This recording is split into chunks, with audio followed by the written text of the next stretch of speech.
Gracias y paz a vosotros, hermanos, de parte de nuestro Padre Celestial y su amado Hijo Jesucristo. Reciban un fraternal abrazo de parte del Ministerio de la Palabra.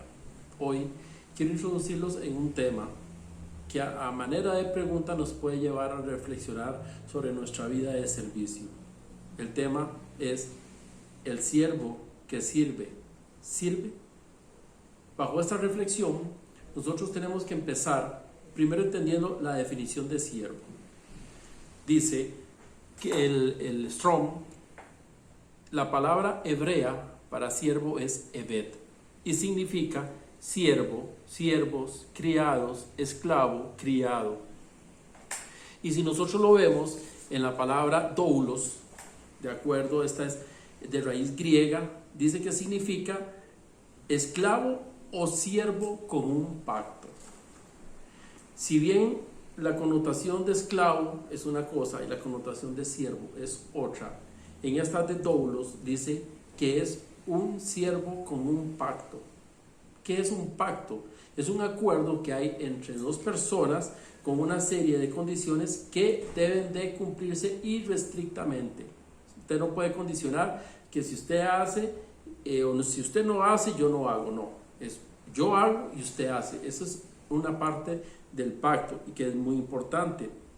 Dice que es una condición que ha de cumplirse en virtud de este acuerdo que hay con ese siervo y ese señor. Entonces, un esclavo lo que tiene es un amo. Un esclavo es propiedad de ese amo. Es como un objeto más dentro de los haberes de este dueño. Un siervo lo que tiene es un señor. Y ese señor es a quien sirve. Entonces, ya con esta connotación dice, se refiere a un esclavo que aún habiendo obtenido su carta de libertad, estamos hablando de doulos, del siervo con un pacto, dice el esclavo que habiendo tenido su carta de libertad, decide servir a su señor por amor y agradecimiento. Nuestro anhelo es convertirnos en doulos de Jesucristo, pero hacia esto vamos más adelante. Retornando entonces a la definición de siervo, vemos nosotros que dice: un siervo es un trabajador que presta sus servicios a un superior denominado señor, a quien le entrega los frutos de su labor.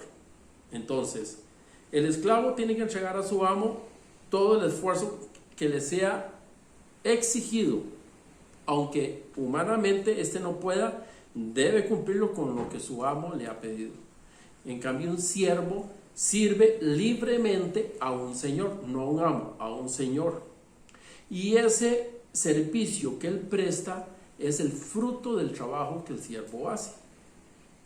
Esto es importante entenderlo, porque podrán decir, hay algunas definiciones que dicen que un siervo trabaja voluntariamente o por un cambio de algo, recibir a cambio algo. Yo creo que ya ahí el significado cambia, porque si yo trabajo a cambio de algo, ya se convierte en una remuneración. Entonces habría ya como una parte contractual entre un empleador y un empleado. Entonces ya no sería un siervo, porque la definición dice que le brinda servicios a un superior a quien entrega los frutos de su labor. Más adelante la definición sigue diciendo, dice que hay un vínculo de dependencia, no una relación laboral. Es aquella persona que se encuentra sometida a otra, es alguien que sirve a cambio de algo o voluntariamente. Una persona recta que atesora órdenes y que cumple con lo encomendado. Alguien que es sumiso, obediente, leal. La palabra de Dios se refiere a sus hijos como siervos, basándose en aquellos seguidores que llevaban el mensaje de salvación, que abandonaban todo para servir a Dios. No le importa nada más que agradar a su Señor. Entonces nosotros podemos entender que el siervo lo que busca es agradar a su Señor. ¿Agradarlo en qué medida? En cumplir todo sin pedir nada a cambio de retribución. Primera de Pedro 2:16 nos dice, como libres, pero no como los que tienen la libertad como pretexto para hacer lo malo, sino como siervos de Dios. Entonces, el entregarse libremente en servicio a nuestro Señor, que en este caso es nuestro Dios, nuestro Elohim, sin ningún tipo de pretexto, o que esa libertad que hemos recibido nosotros la usemos como pretexto para cosas propias, carnales, no es la libertad ni es regirse como lo es un siervo de Dios. Entonces vean qué interesante concepto. Es ser libre y ser siervo al mismo tiempo. ¿Lo ven? Yo soy libre, pero estoy sometido totalmente a lo que mi Señor demande de mí. Si yo hago eso, entonces realmente no soy libre. Entonces, ¿de qué tipo de libertad goza el siervo de Dios? Que no es un tipo de libertad que goza un siervo con un Señor, cualquiera que sea su estatus. El siervo de Dios debe cumplir 4 condiciones. 1, hacer lo que Dios pida. 2, cuando Dios lo pida. 3, donde Dios lo pida. Y 4, no importa lo que Dios pida. Entonces ya nos decimos, wow, aquí está tremendo el asunto. ¿Quién puede pedir y cumplir todo esto? Si nosotros nos vamos a Éxodo y recordamos la vida de Moshe, de Moisés, decimos, el primero, hacer lo que Dios pida. ¿Qué fue lo que Dios le pidió a Moisés? Ir a libertar a su pueblo. Al final es hecho. Cuando Dios lo pida, le pidió hacerlo en ese momento, que en ese momento él saliera para Egipto. Moisés lo hizo.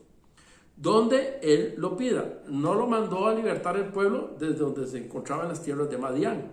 No, él se trasladó precisamente a donde estaba la boca del león en Egipto. Y no importa lo que él pida. ¿Qué le estaba pidiendo? Para Moisés, en su mente humana, le estaba pidiendo un imposible. ¿Cómo un hombre solo va a ir a una nación contra todo un ejército a decirle a un faraón, considerándose como un dios, de que tenía que dejar ir toda su fuerza laboral, que era lo que le estaba construyendo sus palacios, sus tumbas y sus pirámides? Entonces, esas condiciones de siervo, en el cual a mí no me importa, está bien, Dios me pidió que lo hiciera ya, Dios me pidió que fuera traslado, Dios me está pidiendo un imposible, que yo haga un imposible. Entonces comenzamos a entender de que lo que está obrando en nosotros es una fuerza más allá de nuestras capacidades. Ya nosotros, como siervos del Altísimo, entonces no es con nuestras fuerzas que le vamos a servir a Él, sino es con las fuerzas de Él con las que vamos a engrandecer y a glorificar su santo nombre. Entonces veíamos nosotros que dentro de la definición hebrea de siervo y dentro de la definición griega de siervo, lo que hay en común es la palabra que es siervo y esclavo. Entonces debe haber un traslado de nuestra vida de cristianos, donde éramos esclavos del mundo, de Satanás, y hemos pasado a ser siervos de nuestro Dios. Hemos recibido una libertad, ¿verdad? ¿Se acuerdan? Que es un siervo con pacto. Entonces hemos recibido una libertad, pero esa libertad no es para hacer antojadizamente lo que queramos de nuestra vida. Esa libertad es para servirle a nuestro Señor, servirle como Él demanda que nosotros le sirvamos. Lucas 22, del 26 al 27 nos dice, pero entre ustedes será diferente. El más importante de ustedes deberá tomar el puesto más bajo y el líder debe ser como un sirviente. ¿Quién es más importante? ¿El que se sienta a la mesa o el que sirve? El que se sienta a la mesa, por supuesto, pero en este caso no, pues yo estoy entre ustedes como uno que sirve. Nuestro amado nos viene a enseñar a través del ejemplo en el cual él, siendo hijo de Dios, conociendo su posición, aún así él se reduce a lo mínimo para enseñarnos a servir. ¿Por medio de qué? Por medio del ejemplo. Pero en este ejemplo nos está enseñando obediencia. Si nosotros vemos en las obediencias en nuestra vida, lo primero que tenemos que hacer es renunciar a otros señores para identificarnos con Cristo. ¿Qué es renunciar a otros señores? Renunciar a esos dioses, a esos baales, a todo eso que le hemos estado nosotros rindiendo pleitesía en el mundo carnal. Las fiestas, el licor, las drogas, el sexo sin tipo de carácter moral y todo con lo que contamina, con lo que nos contamina este mundo. Esos son los señores que tenemos que renunciar. Es el paso de esclavo a siervo, precisamente. Yo salgo de esclavo porque he dejado de pertenecer al mundo, he roto las cadenas de esclavitud que me ataban a la pornografía, me ataban a la mentira, me ataban al engaño, al robo, al asesinato. Todo lo que me ataba a eso, ya he sido libre. Me han comprado con precio de sangre y he logrado salir de la esclavitud a la servidumbre, a ser siervo de alguien. Descubrimos en la Escritura cuál es su voluntad. Yo comienzo a entender que en este camino de servirle a mi Dios, yo tengo que conocerlo a Él. ¿Y nosotros cómo lo conocemos? A través de la palabra, a través de lo que Jesucristo nos enseña, a través de las Escrituras. ¿Y para qué nosotros debemos conocerlo a través de las Escrituras? Para vivir de acuerdo a ella. Porque no tiene sentido ver las Escrituras, estudiarlas, entenderlas y no ejecutarlas. Y dice que conscientemente nos alejamos de los intereses contrarios a la voluntad de Dios. Comenzamos nosotros a aplicar uno de los frutos del Espíritu, que está en Gálatas 5:23, que dice la templanza, el dominio propio. Entonces yo someto este cuerpo a las tentaciones y a los placeres del mundo para someterme precisamente a la servidumbre de mi Señor. Recordemos, servir es hacer la voluntad de mi Señor, como Él me la plantea. Eso es en obediencia. Romanos 12, del 1 al 2 dice: así que, hermanos, os ruego por las misericordias de Dios que presentéis vuestro cuerpo en sacrificio vivo, santo, agradable a Dios, que es vuestro culto racional. No os conforméis a este siglo, sino transformaos por medio de la renovación de vuestro entendimiento, para que comprobéis cuál es la buena voluntad de Dios, agradable y perfecta. En este momento, nuestro Dios es nuestro Señor de la servidumbre. Yo soy su siervo, Él es mi Señor. Sirvo a mi Dios, a mi Elohim, de acuerdo a todo lo que Él me está pidiendo. Y todo este culto racional y todo este someterme a lo que Él demanda es obediencia. Entonces he pasado de la esclavitud a la servidumbre en un buen paso. Ahora yo debo entender entonces cuáles son los conceptos de siervo que debo de manejar para agradar a mi Señor, ¿verdad? Que es a mi Elohim. Vamos a analizar algunos tipos de siervos. Por ejemplo, el siervo malo. Vamos a darle esa connotación. El siervo malo. Dice la palabra en Lucas 19:22, que es donde está la parábola de los 10 siervos. Jesús califica al siervo que no hizo lo que Él le había mandado y lo califica como siervo inútil, esclavo o siervo malo, empleado malo, siervo perverso. Inclusive le dice, oiga, mal administrador. Así que si nosotros recordemos lo que dice en Génesis, Dios nos hizo crecer y multiplicados, sojuzgar la tierra. Sojuzgar es administrar. Si nosotros lo que Dios nos ha dado no lo hemos sabido administrar correctamente, somos como siervos malos, porque no hemos nosotros acatado la instrucción de nuestro Señor de ser un buen siervo. Él nos va a dar talento, nos va a dar riqueza, nos va a dar bendiciones, y nosotros lo que tenemos que hacer es multiplicarlas para glorificar su nombre. Según de Corintios 6:1 nos dice: ahora pues, como colaboradores de la obra de Dios. Aquí interesante, un siervo es un colaborador de la obra de Dios. Les rogamos a ustedes que no desaprovechen la bondad que Dios les ha mostrado. ¿Cuál es esa bondad? Es todos los dones que Dios nos ha dado a nosotros. Y usted se puede poner a pensar de todo lo que Dios le ha dado, cuánto hemos puesto a su servicio. las capacidades, cuánto hemos puesto a su servicio, de las riquezas económicas, de las propiedades, de los carros, ganado, o sea, cuánto hemos puesto a su servicio. ¿Hemos sido buenos administradores? ¿O todo lo que hemos recibido, todo es para mí, todo es para adentro? No comparto nada, no le doy al necesitado, no le doy al pobre. ¿Soy un siervo bueno o soy un siervo malo? Ahora, como colaboradores de la obra, nosotros lo que tenemos que hacer es trabajarle a nuestro Señor de acuerdo al plan que Él ha fijado, al propósito que Él ha puesto en nuestras vidas. Pero si yo no conozco la Escritura, si yo no le conozco a Él, ¿cómo voy a saber cuál es mi papel dentro de todo este enjambre de lo que es el cuerpo de la iglesia? En diferentes aspectos, Dios le va a dar a ustedes unos talentos, unas virtudes diferentes a los de los demás. Pero a veces todos queremos hacer y tener los puestos más altos dentro de las congregaciones, queremos tener los papeles más importantes dentro de las iglesias, queremos ser los protagonistas de todo lo que se está moviendo, cuando realmente el Señor nos ha mandado con un talento específico a servirle a Él. Puede ser en la prédica, puede ser en la recolección de las donaciones, puede ser en la atención de las personas, puede ser limpiando los servicios sanitarios, limpiando el piso, puede hacer cosas desde lo que nosotros consideramos lo más humillante y lo más bajo, hasta los puestos más altos para uno. Recordemos la palabra que acabamos de ver, ¿verdad? El que quiera ser el primero, que sea el último. El que quiere ser servido, que venga a servir. Eso nos manda a nosotros entonces a una segunda tipología de siervo. El siervo, yo le puse regular.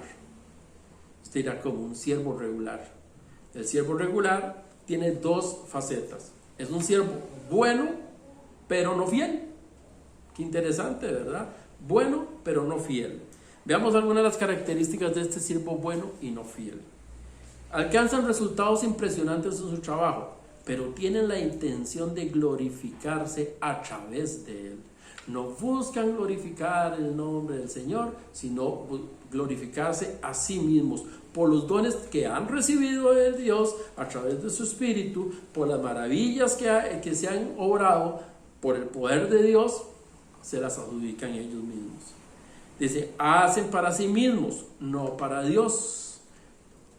Versado nosotros en creer que realmente le estamos sirviendo a Dios, lo que estamos haciendo jactanciosamente es luciéndonos nosotros. Desean de alguna manera alcanzar beneficios personales por medio de su ministerio. Y esto es muy peligroso, porque cuando la gente busca enriquecerse, cuando la gente ve, por decirlo de alguna manera, negocios a través de algún ministerio en los cuales generan muchos ingresos, los hemos visto nosotros en personajes que han manejado radio, televisión y otros campos publicitarios, que reciben exageradas donaciones y reciben muchos, eso los cega. Entonces ponen su corazón en los tesoros de la tierra y no en los tesoros del cielo. Ellos, alcanzando estos beneficios personales, entonces la imagen que van a proyectar frente a la gente que es débil en la fe, es de vividores, estafando a la gente a través de lo que es los servicios a Dios. Y en lugar de ganar almas para Dios, lo que están haciendo es alejándolas y pervirtiéndolas más. En el regular tenemos el caso contrario. Que vimos es bueno en todo lo que hace, pero que no es fiel con Dios. Ahora tenemos el que es fiel con Dios, pero que no es bueno. Sus características, dice, son aquellos que aunque agraden al Señor con sus intenciones, han dejado que desear por no empeñarse al máximo en lo que hacen. Son negligentes, no buscan marcar la diferencia, no se desafían, no perfeccionan y se contentan con poco. Dejan de salvar a más personas por falta de esfuerzo. Este tipo de siervo es el siervo que no le interesa superarse. Cree que únicamente con tener tipo de hacerse las ganas de servir y las ganas de estar en la iglesia, se queda estancado. no busca más allá, no se prepara, no estudia, no se involucra, es perezoso. Este tipo de siervo es fiel, pero no es bueno. Y también lo vemos mucho nosotros en las iglesias y en las congregaciones. Son las personas que todo el tiempo están ahí metidas, pero son como una maceta. No sirven solo únicamente para adornar. Y el último tipo de siervo es el siervo fiel y bueno. En la palabra, en Mateo 25-21, Jesús dice, el jefe le dijo, muy bien, eres un empleado bueno y fiel, ya que fuiste fiel en lo poco, te pondré a cargo de mucho más, entra y alégrate conmigo. Este es el siervo que el Señor busca, es el siervo que aparte de ser bueno porque se ha esforzado, es un siervo que le es fiel al Señor, no trata de adjudicarse las cosas que Dios hace para sí mismo, sino que las hace para glorificar el nombre del Señor. Algunas de sus características dice, es aquel que produce frutos. Qué interesante, ¿se acuerdan de la definición inicial? ¿Verdad? Es el que le da los frutos de su trabajo a su Señor. Entonces es aquel que produce frutos. ¿Qué pasaba? ¿Se acuerdan de la enseñanza de Jesucristo con la higuera? Cuando llegó a buscar el fruto y no la encontró, la maldijo y esta se secó. Pero aquel árbol que da fruto y da fruto en abundancia es el árbol que es agradable al Señor. Es como la vid, precisamente. La vid que lleva buen fruto, aún así es podada para que dé mejor fruto cada vez. Ese es el esfuerzo, ese es el compromiso, ese es el crecimiento. Pero la vid que no da buen fruto es cortada y tirada porque no sirve para absolutamente nada. Dice que es competente, pone toda su fuerza en lo que hace.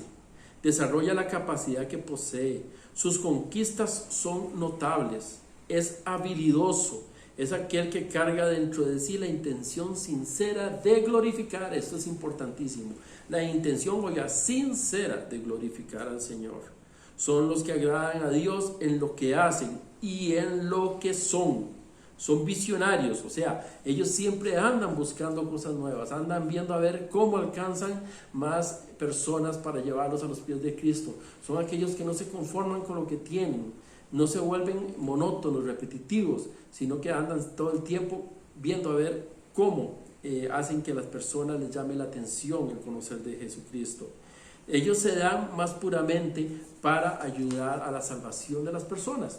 Y es que realmente, ¿cuál es el papel del siervo? Es aquel precisamente que ayuda a la salvación. ¿Se acuerdan? Precisamente es trabajar para la obra. Somos un componente de todo el conjunto de trabajadores para la obra de salvación de nuestro Señor. Dice, él tiene la conciencia de que fue escogido para un propósito, mayor que su propia vida. Esto sí es entender lo que es servirle a nuestro Señor. Y se lo voy a repetir. Él tiene la conciencia de que fue escogido para un propósito mayor que su propia vida. Eso es negarse a sí mismo para glorificar a nuestro Señor. Con un corazón puro, considera la soberanía de Dios y sabe que nada puede hacer sin Él. Es verdadero y de carácter. Entonces aquí tenemos los tres tipos de siervos: el malo, el regular y el fiel y bueno. Donde el regular era bueno y no fiel, o no fiel y bueno. Vamos a ver qué características debe tener este tipo de siervo fiel y bueno. Una es buscar siempre glorificar a Dios. Dice que no es la reputación o la circunscripción de su ministerio. O sea, no es engrandecer la iglesia que Dios le ha dado, no es engrandecerse a través del conocimiento que Dios le ha dado, sino hay que glorificar a Dios, como lo dice la palabra en Juan 7:18. El que habla de sí mismo busca su propia gloria, pero aquel que busca la gloria del que lo envió, Él es verdadero y no hay injusticia en Él. Yo no tengo por qué hacer mío lo que he recibido de Él. porque si yo hablo, hablo de su palabra. Si yo expreso, es de su conocimiento. Y si a través de ese conocimiento que he adquirido, logro llevar el mensaje y una persona llega a los pies de Él y Él le salva, siervo inútil soy, porque he hecho solo lo que Él me ha dicho que haga. No he pasado más allá de esa meta, pero al menos he estado trabajando y colaborando tal y como Él me lo ha solicitado.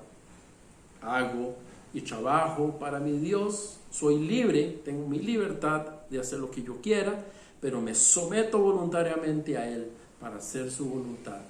Y el trabajo que yo hago para Él tiene que rendir fruto, y ese fruto tiene que ser ver la conversión y la salvación de nuestros hermanos a través de la misericordia de nuestro Señor.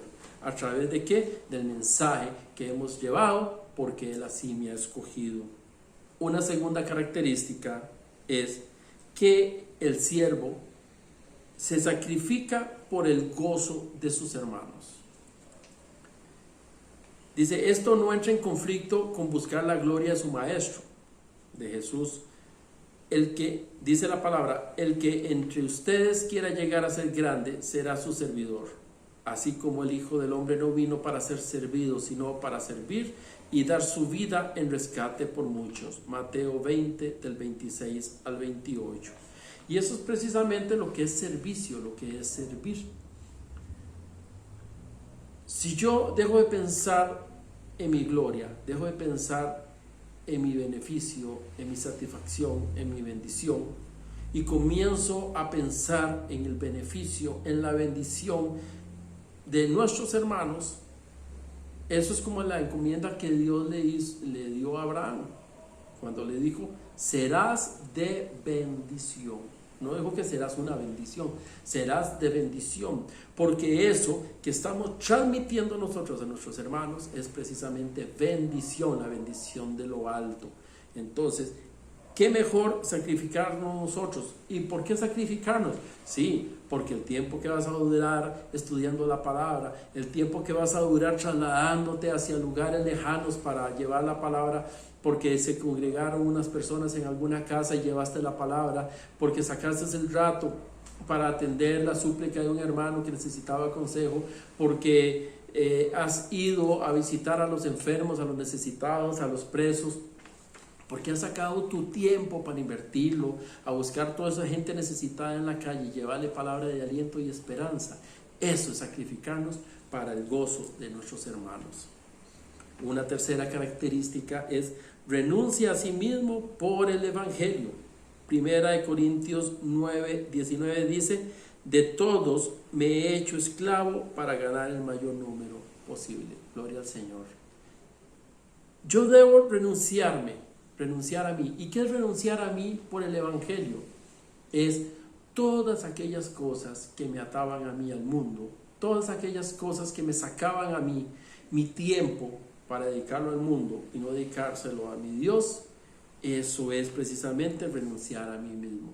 ¿Para qué? Para el Evangelio. El Evangelio es evangelizar, el Evangelio es llevar la palabra al que no la conoce.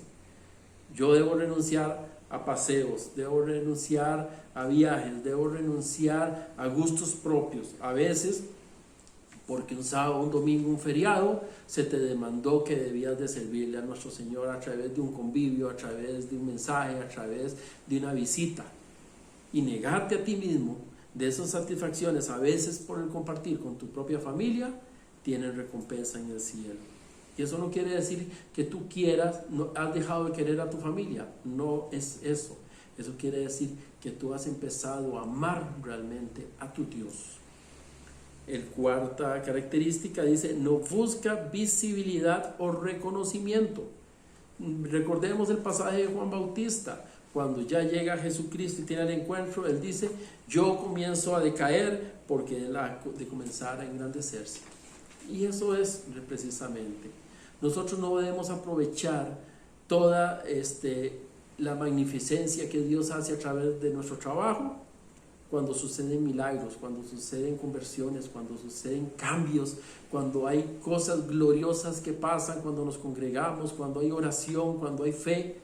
Todo eso cuando sucede es el Espíritu, el poder del Espíritu de Dios trabajando a través de lo que la gente con fe creemos que pasa. Pero no debemos nosotros adjudicarnos esa gloria ni esa magnificencia. Nosotros debemos disminuir ante su poder y darle la gloria al que la merece. Es esa gloria, ese reconocimiento, eso hay que dárselo a Dios. No es de nosotros. No debemos aprovechar aunque vengan a darnos palmaditas en la espalda. Qué bruto, qué bárbaro, qué poder, es que... No, la gloria es de mi Dios, no es mía. La quinta característica dice, acepta y entiende cuando debe descender. Juan 3, 29, 30 nos dice, y por eso este gozo mío se ha completado. Es necesario que Él crezca y que yo disminuya. Eso es lo que hablábamos ahora precisamente. Ya ha llegado la presencia de Él a donde debía ser manifestada. Desaparezco yo. Yo dejo que sea Él el que crezca ahí, donde hemos llegado a sembrar la semilla, donde el Señor me ha llevado a llevar su palabra, donde Él ha dispuesto que la gente de ese lugar le conozca. Yo no debo sentir grandeza en ningún momento de lo que Dios hace a través mío. Yo debo sentirme agradecido por haber sido un instrumento de Él.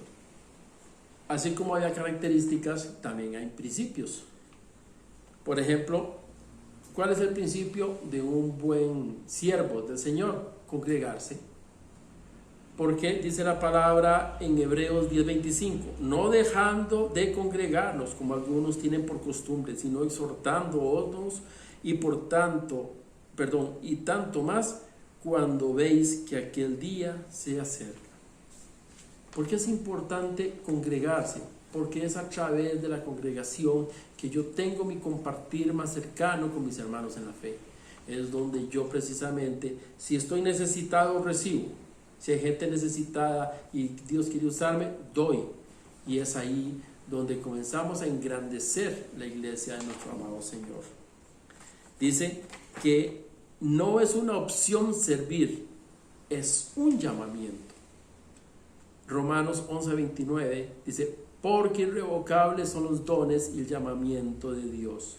El siervo no es un observador distante, alguien marginal o desinteresado.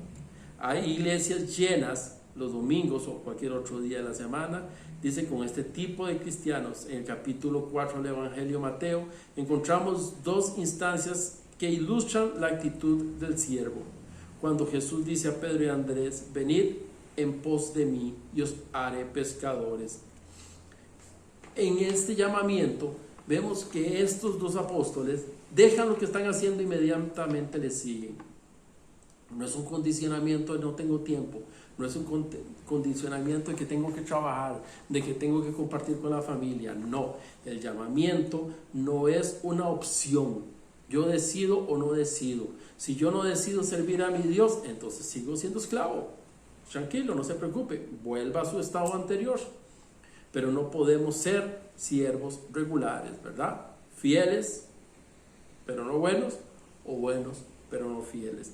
Y en el caso de esto, de recibir nosotros el llamamiento y no cumplirlo, entonces estaríamos siendo siervos buenos, o tal vez no los llamamos, pero no estamos siendo siervos fieles.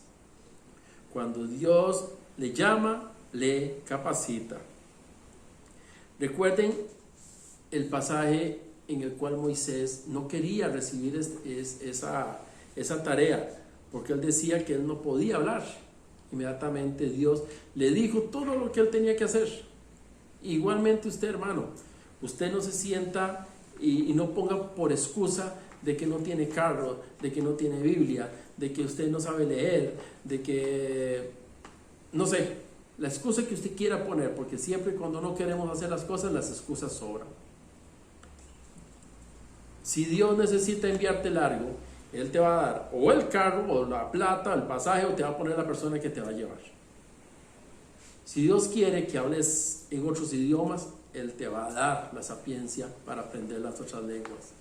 Lo único que tenemos que tener nosotros es la disposición, como el siervo bueno, la disposición para aprender, para hacer, para creer que todo aquello que Dios me ha puesto a trabajar, ¿qué poder le iba a dar a Moisés o qué poder tenía que darle a Moisés para sacar a todo un pueblo, un solo hombre contra un ejército? Bueno, ahí está todo lo que el Señor, todo lo que él necesitó, ahí se lo dio. Él no tuvo que preocuparse por aprender a cómo hablarle las langostas para que vinieran en plaga. Él no tuvo que decirle al cielo cómo mandar granizos y que se convirtieran en fuego al caer al suelo. Él no tuvo que hablarle de las ranas, no. Él simplemente dio la instrucción a través del poder de Dios. Entonces, no se preocupen, servirle al Señor si hay áreas en su vida que usted dice que no está capacitado. Dios te capacita antes de mandarte. Dice que no es algo, el cuarto principio, no es algo que usted hace por Dios. Oiga, es algo que Dios hace a través de usted. Y aquí comienza la reflexión de lo que es humildad en nuestras vidas. A veces yo creo, sí, es que le voy a ir a trabajar a Dios, ¿verdad? Porque yo quiero, porque soy mi carga. Es que como yo sé hebreo, como yo sé, me conozco la Biblia, no soy yo. Dios me usa a mí, este siervo indigno, este siervo infiel, para que el mensaje llegue a usted. ¿A través de qué? A través de todo lo que nos ha dado. En este momento, este teléfono que está grabando, este lugar que le ha acondicionado, este fondo de pantalla, todo esto, ¿es porque son mi carga? No, es porque Dios todo me lo ha proveído para que yo, de la mejor manera que yo puedo trabajarle, se lo entregue a usted. Yo puedo haber hecho un mensaje de un audio, simplemente leer y grabar y punto. Pero yo quiero servirle con excelencia, mi amado. Y servirle con excelencia demanda sacar el tiempo, demanda sacar todos los recursos que sean necesarios para presentar el mensaje de Él a usted y ver que yo le sirvo con lo mejor que yo puedo darle de lo que Él me ha dado a mí. Y el último principio dice que no responder al llamado o al servicio tiene consecuencias eternas. En 2 Corintios 5, del 14 al 15, dice: porque el amor de Cristo nos constriñe, pensando esto, que si uno murió por todos, luego todos murieron. Y por todos murió, para que los que viven ya no vivan para sí, sino para aquel que murió y resucitó por ellos. Nosotros hemos recibido un regalo, aparte de inmerecido, un regalo que no tiene forma de ser valorado, y es la vida del Hijo de Dios para la redención tuya y la mía. Ese regalo tan maravilloso no podemos nosotros diluirlo ni menospreciarlo en cuando Él nos llame a servirle, decirle: no tengo tiempo, es que para mí es más importante tal otra cosa que servirte a ti, porque eso es lo que al final está sucediendo, que yo me sirvo a mí mismo para darme los gustos, porque como yo soy tan carga, yo saqué una profesión y yo gano no sé cuántos millones y que eso me da para descansar. Cuidado te pasa lo de aquel granjero que tuvo grandes ganancias y dijo: ahora voy a hacer grandes graneros, voy a guardar todo y me echaré a descansar y a vivir de lo que Dios me ha dado. Entre más me bendice Dios, me convierte en un siervo aún más obligado a servirle. Cuanta mayor bendición yo reciba, mayor obligación tengo con mi Dios, porque más tengo un mayor grado para llegar a Él, para glorificar su nombre. Porque de lo vil y despreciado, Él me ha escogido a mí para hablarte a ti, hermano. Eso no tiene precio. Entonces, no le neguemos a Él nada. ¿Saben qué es una cosa triste? Satanás pone a trabajar a todos sus siervos y todos sus siervos le sirven. y le sirven horas extras, mi hermano. Así anda la maldad en el mundo. Y Dios nos llama a servirle y muchos nos hacemos de la vista gorda. No seamos nosotros ese tipo de siervo inútil, ese siervo infiel, ese siervo inútil, ese mal administrador de que habla la palabra. Ya nosotros hemos sido rescatados de la esclavitud. Ya no tengo un amo, ahora tengo un Elohim, a mi Señor, a quien servirle. Y es ese Elohim a quien yo sirvo, el que más adelante, ¿saben? Juan 15:15 dice: ya no os llamaré siervos, porque el siervo no sabe lo que hace su Señor, pero os he llamado amigos, porque todas las cosas que oí de mi Padre os las he dado a conocer. Vea, no tiene precio el saber que siendo esclavo me convirtió en su siervo y ahora me llama su amigo. Porque si ustedes cogen la palabra de Dios, la lee y esta habla a tu corazón, es Dios revelándote las cosas del Padre. Entonces en este momento usted dice: wow, ya no soy siervo, me está hablando, le entiendo, se ha convertido en mi amigo. No despreciemos nosotros este momento en el cual Él me está diciendo: yo no renuncio a ser siervo de mi amado, yo quiero servirle de la mejor manera posible. Y yo te invito a que a través de este mensaje, a través de esta enseñanza, reflexionemos todos juntos y sepamos en cuál de los tipos de siervos estamos. Y ojalá que no pase que de siervos nos devolvamos esclavos, porque era como el pueblo de Israel hacía en el desierto, que cansados del camino, cansados de lo que veían, aunque nada les había costado, ni el pan que comían, ni la carne de las codornices, ni la luna, ni la nube chequina que los protegía del sol, aún así querían volver a Egipto, porque preferían la esclavitud por comerse un poco de ollas de carne, que la libertad de nuestro amado, que era llegar a su presencia. Que nuestro amado Elohim los colme de bendiciones, que nuestro amado Señor colme de bendiciones su hogar y que llegue a nuestros corazones para bendición de todos. Se les ama en el amor de Cristo. Hasta luego.